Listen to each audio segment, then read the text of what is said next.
I was helping my dad out on the farm and we hit a rock. Before I got to my safe spot, my dad turned on the machine, took my leg off right below the knee. I remember looking to my right and I could see my shoe about 10 feet away. And I was like, what is this? What's going on? And then I just remember crying, not because that I was really worried about what was going on at that moment, but I was thinking about all the things that I couldn't do. I just think so many times in life that people tell us that we can't do something or we shouldn't do something. And I kind of want to be a role model, a light post, if you will, of, hey, you can do it. It's going to be hard. Some days are going to suck. You can get after it. What if I can accomplish that goal? What if I can summit Mount Everest? What if I can be a good dad? Well, hello, my friends, and welcome to the Live Inspired podcast with John O'Leary. If you've been doing life with us for any length of time at all on this episode, on these shows that we put in front of you a couple times each week, you'll recognize that frequently when I bring a guest on, I do this long-winded read on of their bio, of where they've been, of what they've achieved, of the lives they've impacted. And yet today, I'm going to do a lot less introduction around our guest and a little bit more around what it might mean for you.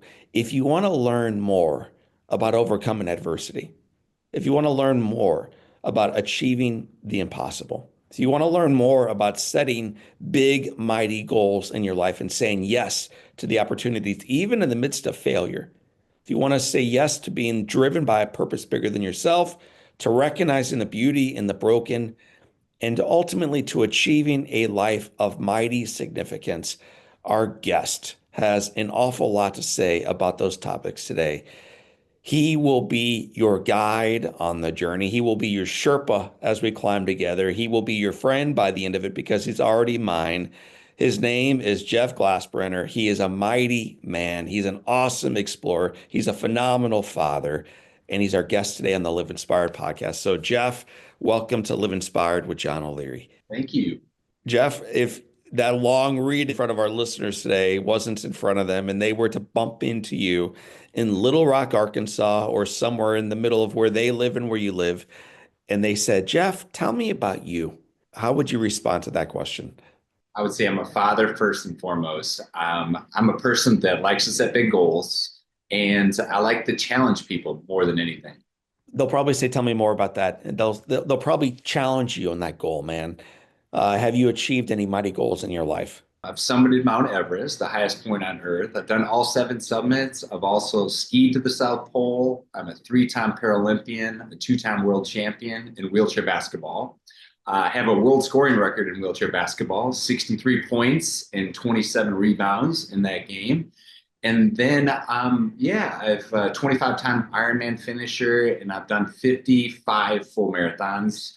I've done a couple 50-mile races, and I've failed at a couple 100-mile races. So, yeah, that's still on my list. What I love about you is not only are you a failure in some of those races, but you do it with a smile on your face and a resolve to try again. You're not batting 1,000. There are swings and misses along the way, and yet this desire then to get back up and to move forward. And I think that is part of what attracts me so much to your heart, to your story, to your life. And one thing you did not mention is this inflection points as a child that sets you on a path, first of profound adversity, and then ultimately of these incredible successes you've achieved. So let's go back in time. Let's leave the Himalayas. Let's leave the South Pole. Let's even leave Little Rock, Arkansas for a while. And let's go back to the family farm. Talk about your upbringing. Yeah, so I grew up in a small farming community in the southwest part of Wisconsin. I grew up on a farm. I was a farm boy. And so whatever my dad did, I helped him out, tagged along and, did whatever he did. I was his shadow for sure. Until one day, July 30th, 1980, a day that I will never forget, a day that I still celebrate every year. It's the day that I lost my leg. I was helping my dad out on the farm and we hit a rock. And my dad asked me to go what I've done hundreds of times before, remove the rock and get back onto my safe spot so we could continue on. And before I got to my safe spot, my dad turned on the machine and it took my leg off right below the knee. The best way I can describe it was like a pencil sharpener ground my leg off, if you will. Some people, when they go through adversity like that, tragedy, it's hollowed out. They never remember what happened. They just wake up. And the others, and I know you're one of them, have minute details of that moment. Like, Yeah. talk about what you remember, man. I remember everything. I remember it just being a really cool day and just happy to be with my dad on the tractor, really happy to be helping him out. And then all of a sudden, when that accident happened, it took me from the left-hand side of the tractor to the right-hand side of the tractor, just flung me and threw me. And I just remember looking down at my leg and I could just see bones sticking out. Where, a few seconds earlier, I was a normal kid. And then Right. I remember looking to my right and I could see my shoe about 10 feet away. And I was like, what is this? What's going on? And then I just remember crying, not because I was, really worried about what was going on at that moment, but I was thinking about all the things that I couldn't do. I started Mm. thinking about, my favorite things were running and swimming. I just remember crying to my dad, I'll never be able to run. I'll never be able to swim. And I just remember him looking me in the eyes and saying, son, let's just deal with this first and we'll worry about all the rest of that stuff at a different time. And I just remember him being so calm and collective in that moment of like chaos. And Yes. yeah, and then I remember going to the neighbor's house that was closest to us, and their car never ever started ever. It was a kind of dilapidated car, if you will. And then that day it started, so they took me to the hospital, so we wouldn't have to wait for the ambulance. And I think that Your father saved your life too by putting the tourniquet on. Is that yeah, the human hand turkey, he did. And so, with the doctors later on would say that without my dad responding very quickly like that I wouldn't have made it. It was really amazing to see him being so calm in that absolute horrible moment. I know we're fast forwarding a little bit, but your father and you really never ever talked about this. Yeah, no. Talk about that both from the perspective of a child. You're 8, you're in his arms, and of course, you're not going to be talking about it right then. But even as you grew through your teenage 20s and beyond, Dad never wanted to talk about it. Talk about that. I really believe that he grew up in a different era. You didn't really talk about your feelings. You didn't really talk about like that stuff, that personal stuff. You just kind of dealt with it internally. So all the time I try to bring it up. Hey, Dad, can we talk about that day? And then he'd change the subject. How are the Brewers doing? Or how are the Badgers doing? What about the Packers? So he'd always change that subject. And for me, that was always kind of hard because I'd never had any like ill will towards him or anything like that. But I just really wanted to know what that day was like for him. And it wasn't until years later that I became a father that I truly understand some of what he felt and all that. So that was kind of hard to deal with. But I didn't really get to talk about that until years later with my dad. We had a brief little moment. He actually passed away of cancer, is dealing with some of that. And he was having a good day or a good week. And so I'm like, Dad, let's go out to Colorado. That was always his favorite thing to do. And I'm like, oh, this will be a perfect time so I can talk about him about my day. And Right. and he was doing okay in the hotel room. I got enough courage again to ask him, how that day was. And he said, son, I know you had to go through a lot and I'm super proud of you. But he goes, after that, he just wouldn't talk about it. So I told him that it's an accident. It can happen to any of us at any time. So Thank you for sharing that. And thank you for just making it so real. So this dad whose boy is on his lap and gets down to remove the rock, he eventually gets stuck beneath equipment, rips off his leg, could have bled out on the field, puts the tourniquet on, races you to the neighbor. The car starts up and on begins this journey. I think you're in the hospital for 47 days. but yes, and so that was a long time, just being away from my home, and so just trying to fight and try to discover who I was going to be because every time I looked down, I'd see all these bandages, and I was like, this is not me. I kept that. I'm like, Right. how can I walk? How can I do anything? I think after that, it kind of really came to reality. Is like when I was sent home. But I had the best piece of advice ever to my parents that were given. When I was getting ready to leave the hospital after spending those 47 days, my favorite nurse took my parents aside. His name was Peter. And he said to my parents, he goes, the biggest enemy of a kid with a disability are their parents. He said, Hold on. I'm not going to let you off the hook because this one's not for farm kids in no, Wisconsin. no. This one is for every single parent, teacher, nurse, granny, neighbor with a kid in their life who they love. Will you say that one more time? Yeah. So he said the biggest enemy of a kid with a disability are their parents. He said you can either choose to let them, discover life on their own, or you can choose to do everything for them. He goes, I encourage you to let them discover how they want to be and how they want to go forward. Because I just remember like months later, my mom, was struggling with that. She wanted to make things easier for me. She wanted to hand me whatever or open the door or, wait on me hand and foot, if you will, because it would be Yeah. easier. But she kind of had that tough love. She's like, if you want a Coke, go get your own Coke. And that You kind wrote of, about that, man. Hey, mom, bring me a Coke. yeah, she says, get your own Coke. So that tough love really ruled my world and it really kind of defined who I would become later on. One of the things they told you, it wasn't shared by your favorite nurse. It was shared by another medical personnel of, hey, this child's life is different. It's changed, and make sure you keep this child away from athletics. Keep them safe. Yeah. Put them in a bubble. That was some of the worst advice that I have ever received. But yes, I get that too. They took my parents aside, and the doctor said, he's no longer going to play any sports. He's going to be different. And so you have to protect him. And so, like in Phi class, I was given the great choice of either keeping score for the other kids or lifting weights. And so that was it. And so Yeah. that was always really hard to deal with, because sports as a kid is kind of a big part of your life. And that was taken away from me. We believe what we're told. It's very rare that we believe something that we were not told. Like Yeah, we become the people that those around us inform us that we can ultimately become. So that's why it's, as a child, your sister's the athletic one. You're yeah, not. I mean, you lost that chance at age 8. right. And I find it so ironic that this kid who knew that his athleticism and his dreams of being an athlete were robbed from him finds himself in a hallway hopping down. It's when you're on one leg hopping down the hallway that you finally begin to find the freedom to be who you always were.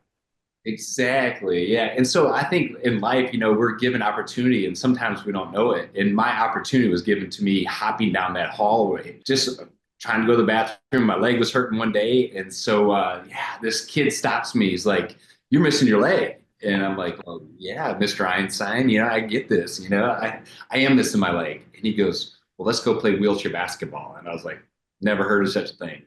They play basketball in wheelchairs. What is this? Jeff, where, So where were you at that time?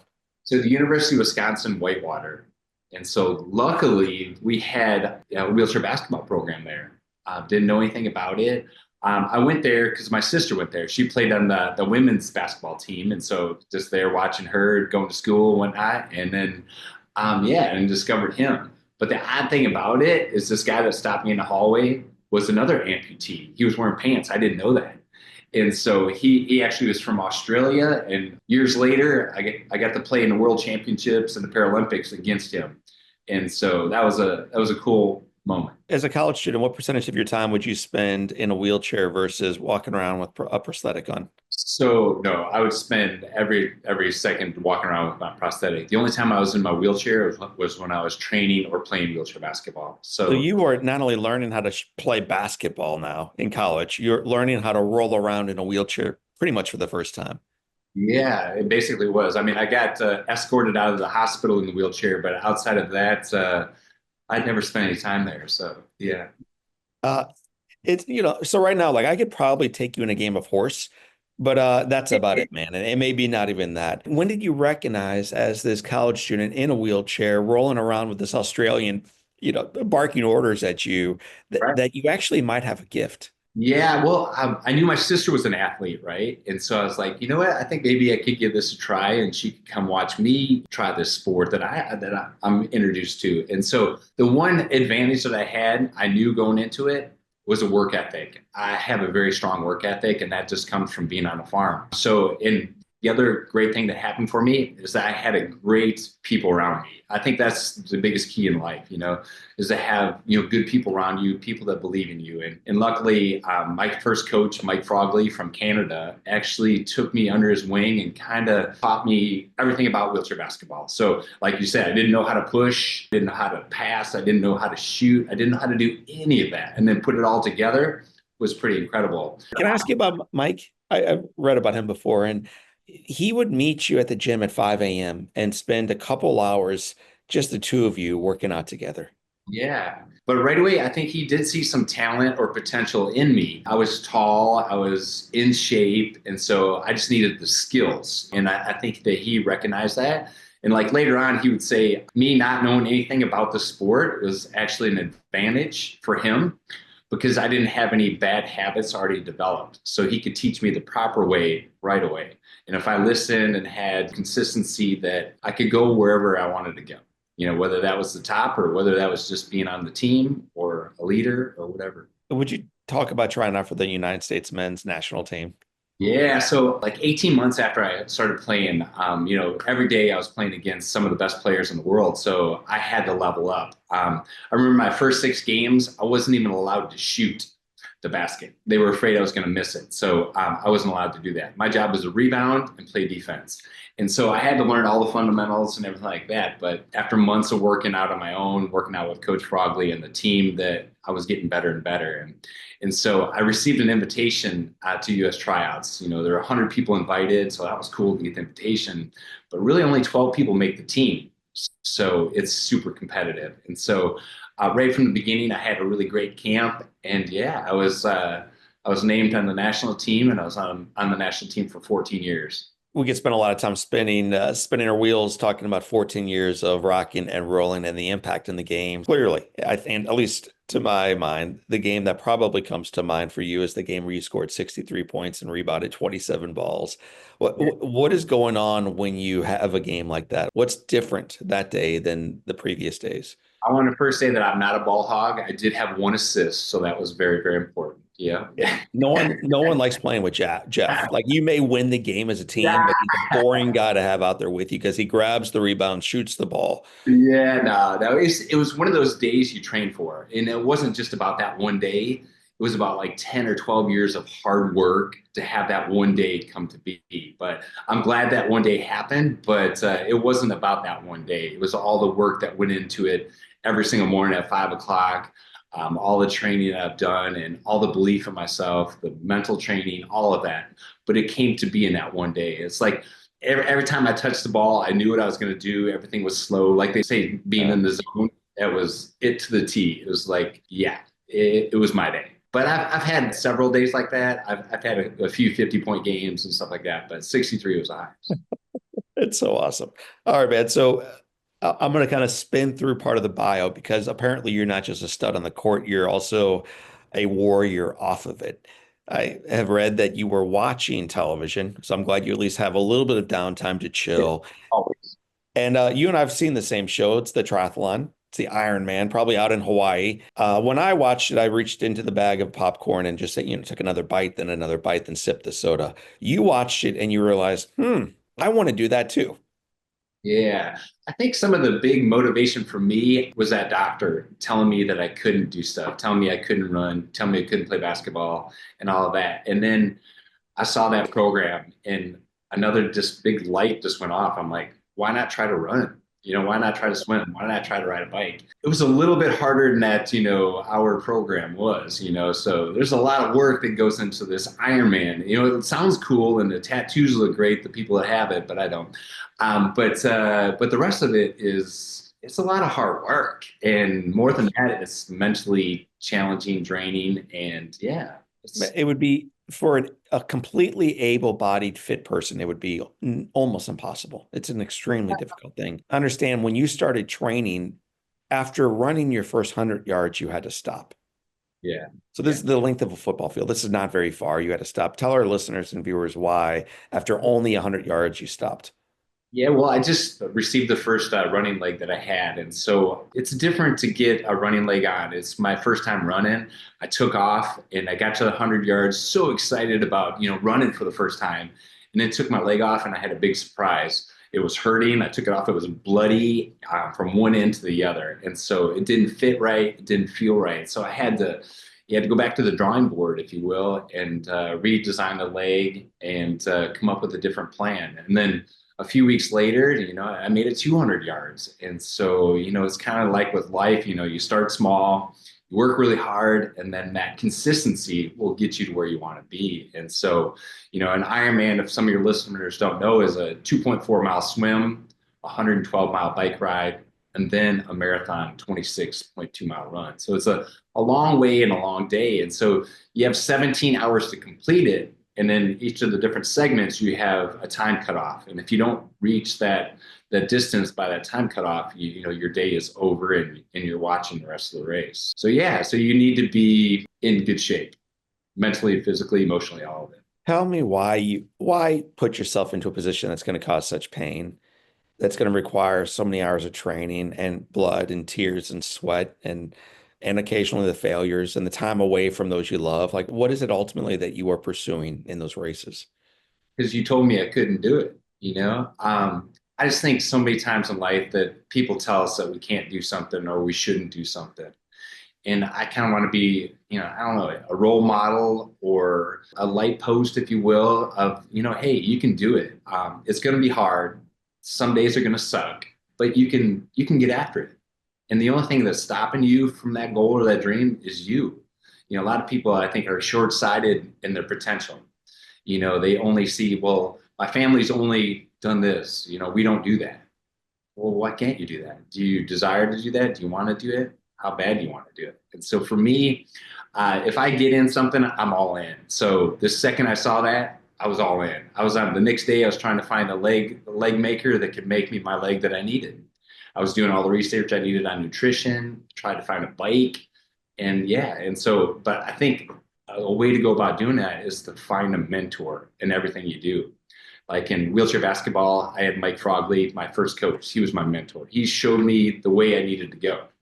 And in this, I found a mentor that did Ironmans before, and you know, so I learned the way to do it, not the way not to do it. And so it kind of makes a faster learning curve, if you will. So I always encourage someone, if they want to go do a goal or something, find someone that's already done it, ask them what they've done, and see if they'll be your mentor. Do you have different legs in the three different paths of a triathlon? I do, yeah. So I have a cycling leg and I also have a running leg. And so overall, I have 13 different legs. Yeah, so I have climbing legs, Everest leg, three running legs, and so different legs for different situations. So, you know, it's not like And not a swimming leg. no, so that's considered illegal. So, you know, because you could put a fin in on the end of it and you'd be faster than an able-bodied person. So, yeah, the legs are kind of expensive. So it's good that I don't have to have an extra leg for swimming. Tell me where you met your wife, Elizabeth. So I met her actually in North Carolina. At the time, I was playing wheelchair basketball, and one of my sponsors at the time, Quickie Wheelchairs, they had an event there. My wife was running the event, and so it's called Cycle to the Sea. And so it's a 200-mile hand crank bike where you go 200 miles. And so my sponsor at the time made me come in and do this race, and I'm like, I've never done 200 miles. I've never even been on a hand bike before in my life. And they're like, well, you're in shape, you'll figure it out. And so I was like, okay, so here I am. So I show up at this event. My wife's running it. We start at this Walmart parking lot, and it is downpouring raining. And my wife brings us all in together, and she goes, due to the rain and safety issues, we're going to move everyone up 5 miles up the road and start there. So me being me, you know, I raise up my hand. I'm like, well, I signed up for 200 miles, not 195. So she kind of just takes a little step back and she goes, all right, well, you can go around in the parking lot for 5 miles and we'll load you up. When you're finished, we'll take you with the rest of the group. And so she kind of put me in my place that day and really kind of every day since. So it's amazing. When did it go from her being in charge of the race to you being a couple? To her being in charge of my life? No, Hey, those are your words, man. I'm not going to paint you in that corner. it's fun. So I was playing wheelchair basketball professionally in Spain. And so she would fly over, like my team would pay for her to come over once a month and just hang out and just be at some of my games and stuff. And so, you know, we had the long distance relationship, and it was great though. We get to learn more about each other. I had to go to the payphones back then and, you know, plug in the quarters or the pesetas back then over in Madrid. So we had to learn, you know, each other from a distance. And then later on, a year, I told her, it's kind of a side story, but I've had two 5-year relationships. And at the end of those 5-year relationships, both of them said, all right, either we get married or we move on. And so both times in those 5-year relationships, I said, well, I think it's time to move on then with the ultimatum. And so I was telling my now wife, Elizabeth, I'm like, well, I usually date people for 5 years, then they give me the ultimatum. And she's, oh, okay. So after a year and a half, I asked her to marry me. Maybe it was just, I found the right one. As a kid, man, 8 years old, looking to the left and seeing your tennis shoe and your foot sticking out of it under that tractor, dad coming over, picking you up, 47 days in hospital, your heart stops twice, dozens of surgeries, the work, man. Were there times where you wondered, will someone fall in love with this Wisconsin farm boy? Like, am I lovable? Am I enough after what I've been through? That's a great question, and yes, I worried about that every day until I got married because I am different. It's funny, like even now, I go to the grocery store. I'm with my daughter and my son, a few years ago, and it was the weirdest thing. This lady comes up to me and she goes, "It's so good that you get out," Yeah. and I'm like, "It's so good that I get out." I said, "This is going to the grocery store." I'm like, she doesn't know my story. She just sees that, oh, this poor guy is missing his leg, Yeah. And so you get the looks, you get the stares, and then sometimes you take that internally. I think early on in my life, I tried to do everything I could to fit in. I wore pants. I had my legs made with cosmetic covers to make them look more real. I did everything I could to fit in.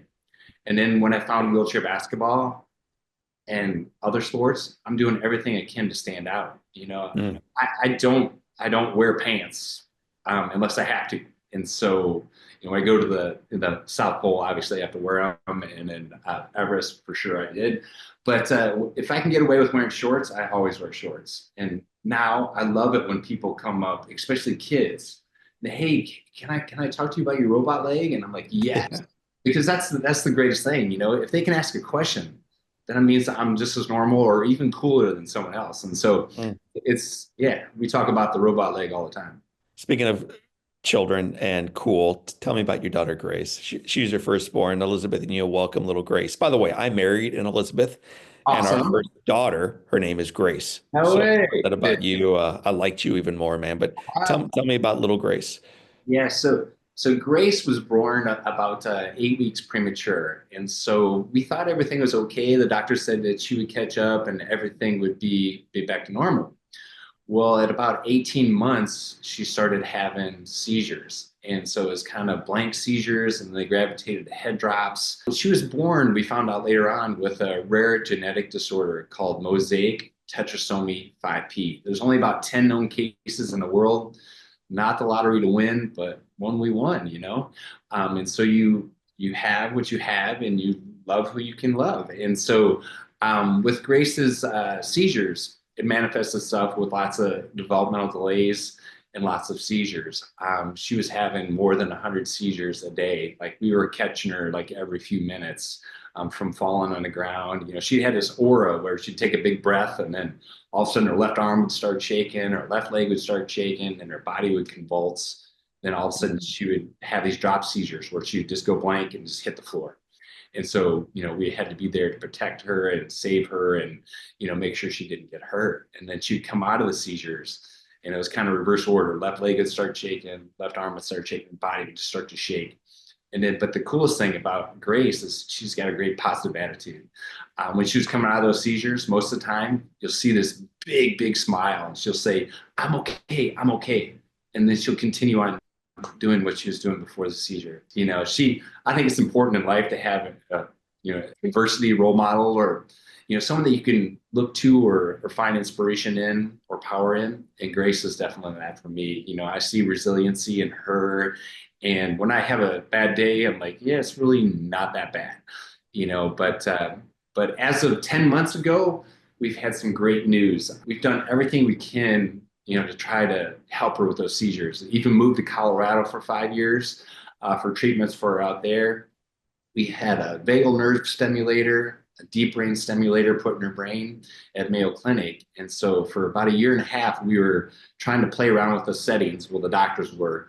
But to try to get the right settings to maybe make this deep brain stimulator work. And then we moved our care to the UAMS in Arkansas, and they admitted her to the hospital and took a bunch of EEG testing over a week period of time with different settings.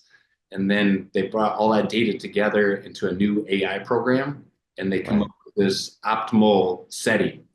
And from the day that they changed that setting, Grace has been seizure free for 10 months. She's still cognitively very delayed, but we're learning every single day. And so it's really cool not to have to pick her up off the ground every 5 minutes. We see that light in her eyes. We see that joy that she has that was robbed from her early on. One of the most touching parts of my mom and dad's book, and it's in my mom's voice, but she writes about normal kids, and I'm using finger quotes right now, normal kids all over the place. And then she writes, I recognize the world would judge my little boy as being less than perfect. So I knew that we had to redefine what perfect actually meant. And that Exactly. line always just gets me about myself, but really about every child, because who in the world is perfect? I mean, give me a break. It does not exist. And yet you have this little child who 100 times a day is going through seizures. How did she shape the way you redefine what perfect is?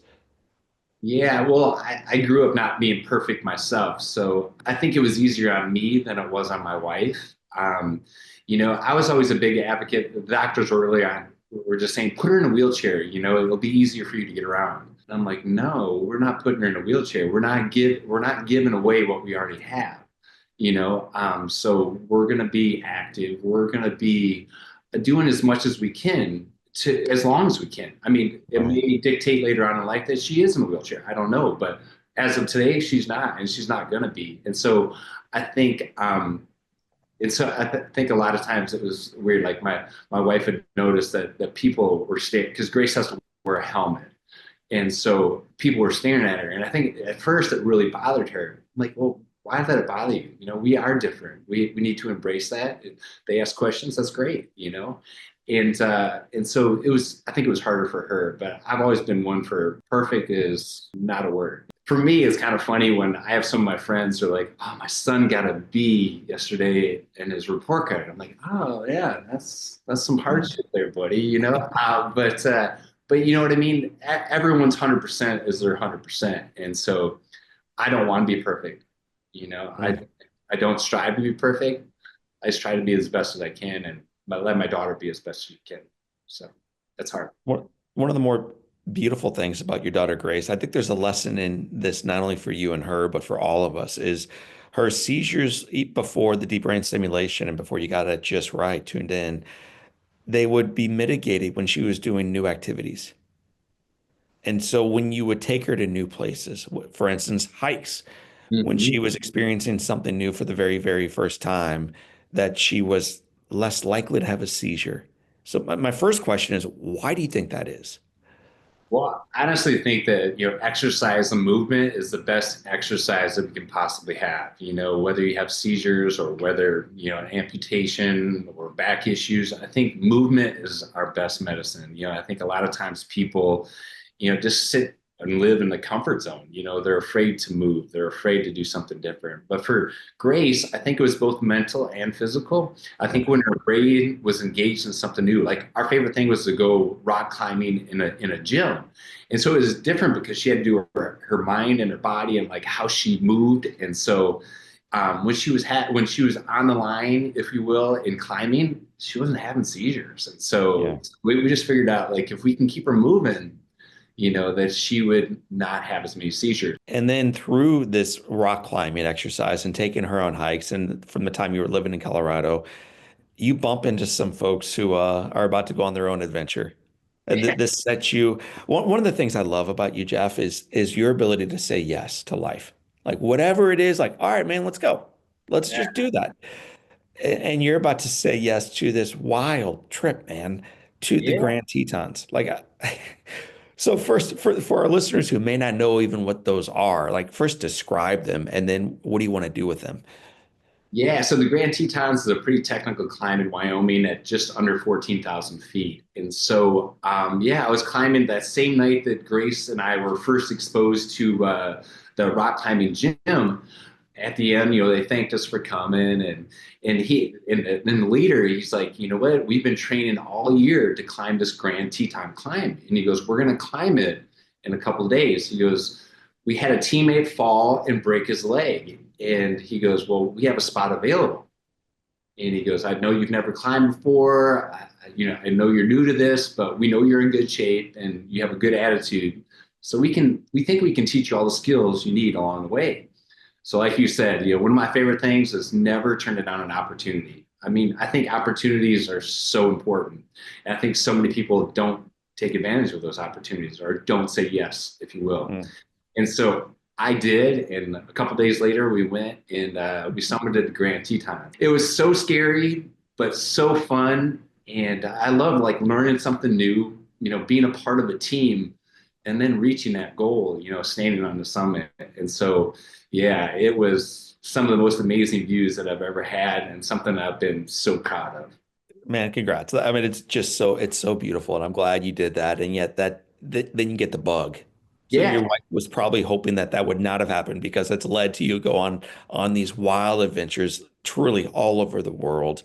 What is the Explorers Grand Slam? so the Explorers Grand Slam is the highest peak in all seven continents, as well as skiing to the north and skiing to the South Pole. So I think there's 60 people that have done that. So not too many. It's unique. It's cold. And so in Arkansas right now, it's like 10 degrees. So everyone's like, oh, it's so cold. I'm like, nah, this is nothing. In the South Pole is like minus 35 to 40, pretty common. So yeah, All not. right, so you just kind of doing a little name drop right there. In the South Pole, like who in the world has ever been to the South Pole? You climbed the tallest mountain Yeah. in our Antarctica. First of all, what was that like? In Mount Vincent in Antarctica, it was beautiful. Yeah, it was super, super cold and it was really windy. But not a crazy technical mountain by any means, but yeah, a lot of fun and very remote. So if something went wrong, you could be in trouble fast. But that's kind of the joy of climbing. What you do in life, you have consequences. And in the mountains, those consequences, can be really severe. So you try not to make a mistake. What was the trek like to the South Pole? Because I understand you skied in, and people don't realize the Howard Johnson's is not available halfway there. Like you are on your own, you're pulling your own gear. So what's that journey like? No Starbucks either along the way, so that's not as good. So yeah, that journey is so weird. So you get dropped in on this plane with skis, and you have about 160 pounds of all of your equipment in this sled. And what you're doing then is, hooking up to a harness. And what we're doing is walking about anywhere from 10 to 14 to 16 hours a day. So I say skiing, you're basically walking in your skis, pulling that 160-pound sled behind you. But the real scary thing is when that plane leaves, you're on your own. You have your team, but then you're kind of on your own. Like you say, there's no, Howard Johnson's or any of that or Starbucks or any restaurant along the way. There's really nothing there. It's flat. It's you look out, and the only thing you can see is snow, and you look above, and the only thing you can see is blue sky and that sun. And the weird thing about it is the sun never goes down. I know, man, I was excited to ask you about the Southern Hemisphere stars. And Yeah. then I remembered like he never saw them, at least not on that trip. Not on that trip. I did not see him at all. So that was kind of really weird to get used to sleeping with. But it was kind of nice. You had all day to do whatever you wanted. So you didn't have to worry about like the sun going down to be extra cold and things like that. So, but the weird thing about that trip, and I learned a ton, is to make sure you know your teammates because we were there. We had, when you first get to these big groups and you don't know your team, you kind of have like a beer or whatnot. You talk about what you've done, like your resume, if you will. And so everyone's talking, and all of a sudden we get to my teammate, and she's like, well, I'm like, I summited Everest, did all those 7 summits, all that, and then, the rest of it. And then I'll get to my teammate, and she goes, well, I'm a trust fund baby. I can do whatever I want. And so I'm looking at my teammate that I've climbed Everest with. I'm like, oh no, I hope she didn't get with our subgroup. And then, moments later, we're on a plane and we find out that she's in our subgroup of 4.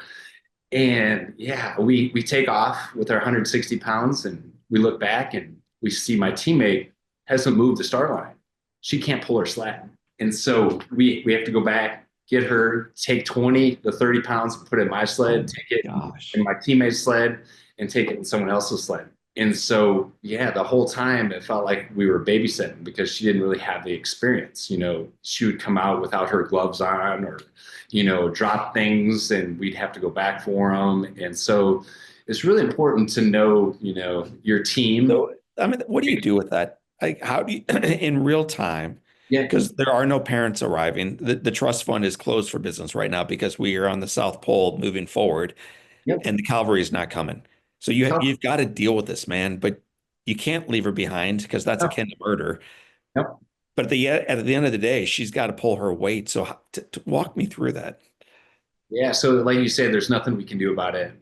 So the sad thing about it is like you trained for 160 pounds. Well, at least I did and my teammates did, but she didn't. And so when she got there, she couldn't move the sled. And that was a problem. So we had to do the only thing we could do is divide the weight up equally and then go from there. So basically, she was pushing an empty sled. But the worst part about it is like she didn't really have like her camp system stuff down. So we'd have to, all right, you need to do this, you need to do that, you need to, and so yeah, it was challenging. But like you say, once you're past that no-go point, she was on our team. And so we have to deal, you can be the strongest teammate one day, you can be the weakest teammate one day, but try not to start out being the weakest teammate, be prepared. So that's why I've always learned going forward in any mountain I ever climb or any team that I'm ever a part of, I want to vet who is on that team because if they don't have the necessary skills, abilities, or desires, I really don't want to be a part of it. Mm. I want to have the best team possible. I want to trust my teammate. You did not meet me at this point, but I met you at this point about 9 years ago or so when you graced the front of the Sports Illustrated. It's an epic shot. It's a beautiful cover. It's an incredible story. Will you tell our listeners why you were on the front of Sports Illustrated?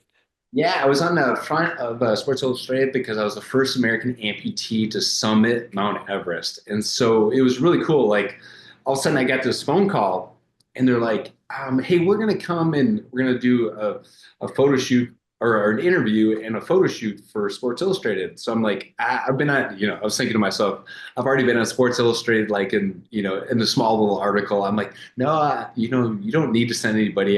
We just do this interview on the phone. I can send you one of my pictures. And they're like, no, you don't understand. I'm like, well, what? And they're like, well, you're going to be on the cover of Sports Illustrated. And then they came out and did this. Yeah, it was for me kind of the biggest full circle moment. Yeah. Um, because I was always told I couldn't play sports. And then being on the cover of Sports Illustrated, one of the largest sporting magazines in the world, that was pretty an aha moment, if you will. Yeah, a lot of fun. Hey, brother, we're about to move toward the finish line together. But before I let you slide forward into life, you've been able to party with The Rock. This is something not everybody can claim that I've had on my podcast, but you can. Uh, First, tell me why The Rock reached out to you. Well, they did the movie. It's called Skyscraper, and he played the main character in there, and he was an amputee. So they heard about me through HBO Real Sports because I was on that with Brian Gumbel, and then through being on the cover of Sports Illustrated. But they brought me in to kind of mentor The Rock on what it was like to be an amputee. So I got to go there and he'd ask any questions about being an amputee. If you've seen the movie where he's on the crane jumping onto the skyscraper, I actually got to yell action and cut. And so that was really neat. But the biggest thing I learned about that trip is like, he's an amazing individual.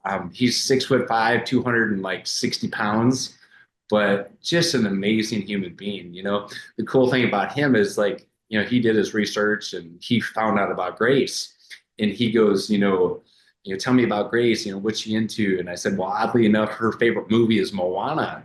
And he took my phone and he sang to Grace in the Maui voice from the movie. And so it was really touching. But he is, you see him in the movies, how fun and jovial and cool he is. In person, he's 10 times that, just a genuine human being. It's really cool. Not all of us have had The Rock sing to us on the phone. Not all of us have partied with him in Vancouver. Not all of us have climbed the Himalayas or made it to the South Pole or found love. Yeah.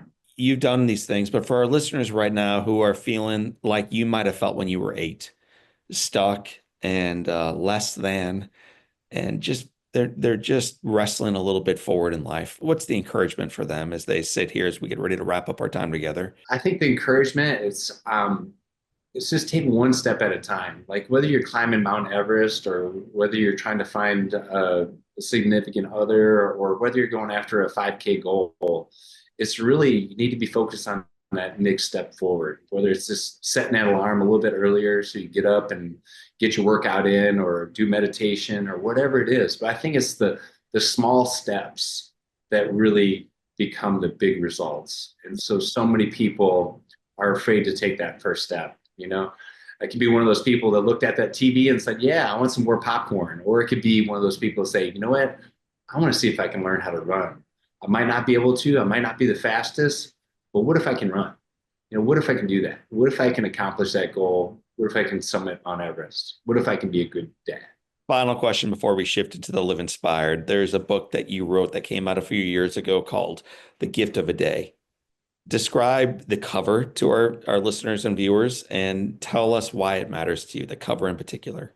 Yeah, the cover is crossing the finish line at an Ironman, and so in that picture, it's me and my daughter Grace. And so the cool thing about that is, I've been told, and she's been told that you can't do things in life, and so to have her, be there with me, I just think that so many people are told that they can't do something, and to share that moment with her is so special because in life there's going to be goals, but if you believe it in your mind and in your heart and you take that first step forward, I really believe you can accomplish anything. And there's no better feeling of accomplishment to have the people you love with you right there with you. And so it was really cool to share that moment with her and the rest of my family when I got home. So it was pretty awesome. Man, if that happened to be me crossing that finish line, that picture would be blown up in several different spots around my house and office. I just It think is. It is. It it's is. so perfect, man. Here's this massive physical accomplishment, emotional, mental accomplishment, professional accomplishment. But what makes it so worthy is there's this little precious girl at the finish line reaching up, looking up at her dad. It's priceless. It's all about being a role model. And I think we can all be that, whether we have a challenge or whether we don't. And so if you can be a mentor and have a mentor, life is going to be so much better for you. Jeff, we're going to roll now into the Live Inspired 7, man. So get your running leg on. You're going to need it for these 7. I'm going to grab it. Question number 1, what's been the most impactful book you've ever read? It's called Inner Game, but it's a book on mental imagery and like how to go through processes in tennis. And so I've used that in wheelchair basketball. I think that the mental part of sports and life are so important. Like waking up and thinking there's 100 people or 1,000 people cheering you on. They're either cheering you on or booing you on. And I think it's that whatever you believe that they're doing is an actual that happens. So it's called the inner game. What's one positive characteristic, one beautiful trait you possessed as a little kid growing up in a farm in Wisconsin that you wish you exhibited as brilliantly today? That's a good one. I was going to say competition, but I still am a competitive dude. So I don't think there is one. I think I've never changed. I think I've been exposed to different things, and what I have is what I am. So I would say nothing. It's awesome. And in almost every other case, I'd say you are a liar or you're unaware. But in your case, man, as you take the hand of your daughter Grace and keep climbing mountains, that little boy is still within the man in front of me. So if your home caught fire and all living things and people are out, and you have an opportunity of running in and grabbing one item, what's that one physical thing you would grab from that house? I don't need anything. I Let really it burn. Yeah, let it burn. Grab the marshmallows, man. Let's go. Yeah. If you could sit on a bench, I know you don't sit there often, but if indeed you could sit on a bench and have a nice long conversation with anyone living or deceased, who would you like to be seated next to? That's easy. My dad. Yeah. Anything left unsaid between you and your dad? I know you tried to have some probing conversations and man to man, but was there anything you wish you had said? Just being there, see how things are, and reconnect. What's the best advice your dad, mom, your favorite nurse, Elizabeth, Grace, anybody else ever gave you? So the best advice you've ever received is? Yeah, That's easy from my dad. When I was having a hard time when I was 14 years old about other people looking at me and and see that I was different, my dad took me aside and he said, "Son, you can either choose to be pitiful or you can choose to be powerful, but you can't be both." And What a so, stud, man. So your yeah, dad may not have been able to have the conversation with you about that day, but he had it with you every day afterwards every day in afterwards, different yeah. ways. So on Everest, when I was struggling, and I thought, can I do this? And then those words came flooding into my mind. I'm like, yeah, I can do this, and he's with me. Yeah. What advice would you give yourself at age 20? The same advice I give myself right now is work ethic wins over talent any single day. I think in today's age, I think the work ethic is maybe not as strong as it was in our generation or generation of my dad. But I just think if you have that work ethic, that trait, that you can truly accomplish anything. Jeff Glasbrenner, you've almost made it to the finish line. You've almost summited the 7 peaks of Live Inspired. Here comes the seventh, man, the All most right, great. difficult. It has been said that all great people can have their lives summed up in one sentence. How would you like your sentence to read? This guy lived his life full of passion, purpose. Jeff Glassbrenner indeed did live his life with passion and purpose. He embraced the gift of each day, and he shared that gift not only with his bride and 2 babies, but with a world badly in need of it. Jeff, I want to thank you for moving forward, man. I want to thank you for not being defined negatively by something you went through as a kid. Appreciate the opportunity. My friends, that is the voice and the life story of a man named Jeff Glassbrenner. You can learn more about him by reading the book, The Gift of a Day. My name is John O'Leary, and today is your day. What a gift. Live inspired. Well, my friends, from time to time, we leave these interviews more certain than ever that there are more things available for us to do in our lives, whether it's mountains to climb, races to run, lives to lead, individuals to impact, businesses to build, forgiveness to be given away, but something to do. And I think when you leave this episode with Jeff, it's not necessarily, unless you are a little bit more bold than I, about running 25 Ironmen or about climbing Everest or about going to the South Pole. It might just be about taking the next right step in your journey. So that's my takeaway from today. What is the next right step for you to take on that journey forward of your life? One of the things Jeff said to us that sticks with me is there could not be a greater disservice that a parent could do to a child than to treat them as if they are disabled, to make them less than they actually are. In what areas of life we may be doing that to others, and in what areas of life are we may be doing it to ourselves? Let's be liberated from that today. Let's be bold and grabbing our boots, going to work, and beginning to climb forward in life. If you enjoyed this episode as much as I enjoyed bringing it to you, you might also enjoy the interview we did a couple years ago with my friend Allison Levine. Allison's awesome. We've spoken at several conferences together. She also is a mountain climber. So if you need to get your mountain climbing fixed, if you want to learn a little bit more about Everest, one of the things I enjoyed so much about that conversation with Allison is that before she succeeded, she failed. But she failed knowing that she was willing to give up this time because she wanted to have a chance at the next time.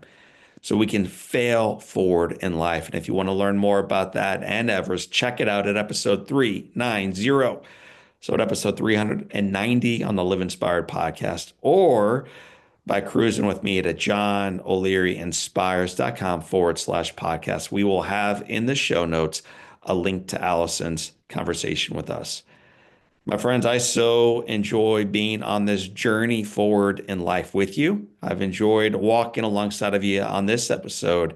You can do me a big favor right now. If you enjoyed this episode, why not share it with someone that you work with, worship with, work out with, that you check out the Live Inspired podcast, and so should they. Text them right now this episode, and not only will they benefit from it, I know they will, but also you will benefit from the conversation the two of you have together. I look forward to the next time together with you. So for this time and until next time, my name, fellow mountain climbers, is John O'Leary. Today is your day. What a gift it is. Live inspired.